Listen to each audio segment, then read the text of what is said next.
வணக்கம்மா. இவங்க பெண்களுக்கு ரோல் மாடலா இருக்கிறவங்க. நிறைய தொழில் பண்ணிட்டு இருக்காங்க. பெண்களுக்காக ஃபேக்டரி காலேஜ்னு கட்ட நிறைய பிளான் வச்சிருக்காங்க. நிறைய சமூக சேவையை செஞ்சிட்டு இருக்காங்க. நானும் கேள்விப்பட்டிருக்கேன். நம்ம மாவட்ட செயலாளரும் உங்களை பத்தி நிறைய சொல்லியிருக்காரு. உங்களை நேர்ல சந்திச்சது ரொம்ப சந்தோஷமா. உங்களை மாதிரி பெண்கள் தான் இந்த நாட்டுக்கு தேவை. பொது காரியமா நீங்க எப்ப வேணாலும் என்ன வந்து பார்க்கலாம். அக்கா நான் இப்ப வந்துடுறேன். போயிட்டு பாத்துங்க.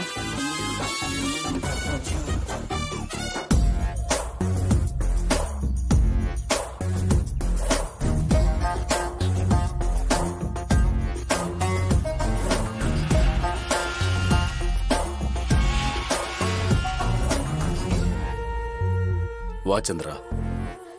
என்ன ஆச்சுங்க? அந்த அபிராமிய நம்ம அனுப்புன ஆளுங்க கூட்டிட்டு வந்துட்டாங்களா? இரு கேக்குறேன்.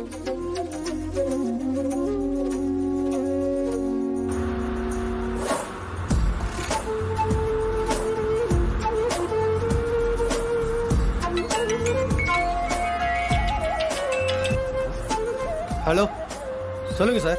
ஏய், எங்கடா இருக்கீங்க? உங்களுக்கு இங்க வந்து சேர எவ்வளவு நேரம் ஆகும்? சார், ஒரு 10 நிமிஷத்துல வந்துருவோம் சார். அந்த அபிராமி இன்னும் மயக்கத்துல தானே இருக்கா? ஆமா சார், அந்த அம்மா இன்னும் மயக்கத்துல தான் இருக்காங்க. சரி, டேய் பத்திரமா அவளை இங்க கொண்டு வாங்க. அவளை வச்சு இங்க நிறைய காரியம் செய்ய வேண்டியிருக்கு, புரியுதா? சார், பத்திரமா கூட்டிட்டு வந்துருவோம். நீங்க கவலையா படாதீங்க. சரி, 10 நிமிஷத்துல வந்துருவீங்கல்ல? சார், கண்டிப்பா 10 நிமிஷத்துல அங்க வந்துருவோம் சார். நீங்க கவலையா படாதீங்க. சரி, சீக்கிரம் வாங்க. சந்திரா, வந்துகிட்டே இருக்கானுங்க. இன்னும் 10 நிமிஷத்துல வந்துருவேன்னு சொல்றானுங்க. எல்லாம் நல்லபடியா போயிட்டு இருக்குங்க.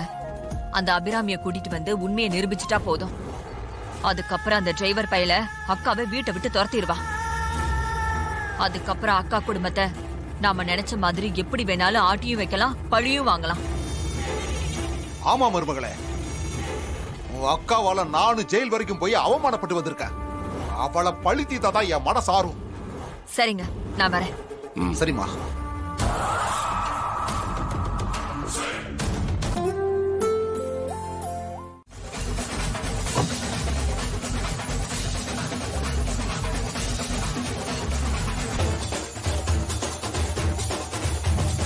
என்ன இது? சென்னையில இருந்து வந்திருக்கேன், என்ன வரவேற்க யாருமே வரலையே. நான் யாரு? எவ்வளவு பெரிய ஆளு? ராஜா சேதுபதியோட பேரன். இவ்வளவு தூரம் டிராவல் பண்ணி வந்திருக்கேன். ஒரு மாலை போட்டு பொக்கே கொடுத்ததானே மரியாதையா இருக்கும். இதுவே சென்னையா இருந்தா தலைக்கு இருக்கிற மரியாதை எனக்கு அப்படியே இருக்கும். தார தப்பட்டெல்லாம் அடிச்சு நான் வரவேற்றிருப்பாங்க. இங்க எதுவுமே இல்ல. Shame shame, puppy shame. எவனும் வர மாதிரியே தெரியலையே. பாட்டி எடுத்த புடவை நல்லா இருக்குல்ல? எல்லாம் நல்லா செலக்ட் பண்ணிருக்காங்க. ஆமா ஆமா, அவங்க நிறத்துக்கு மேட்சா எடுத்திருக்காங்க.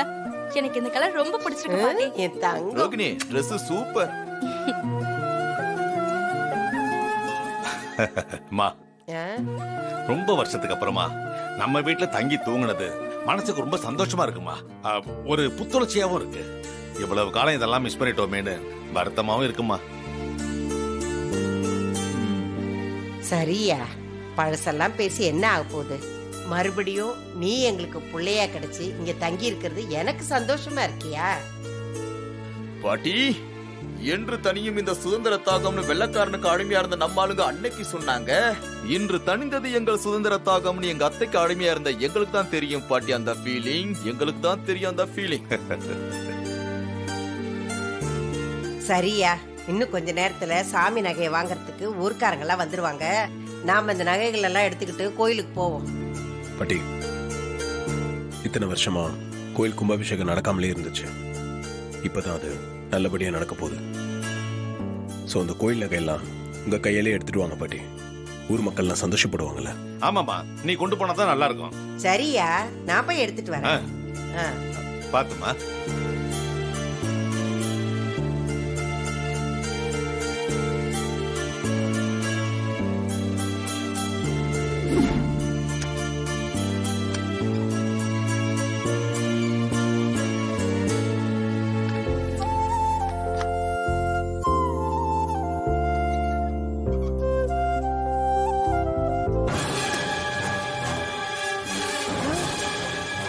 ஐயோ, இதுல தானே நகையை வச்சிருந்தேன்.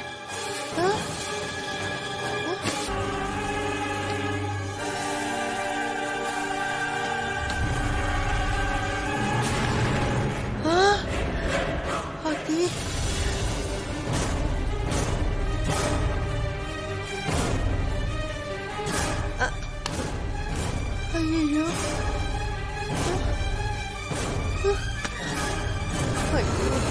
கோயில் நகையாச்சே, ஊர்க்காரங்களுக்கெல்லாம் நான் என்ன பதில் சொல்லுவேன்?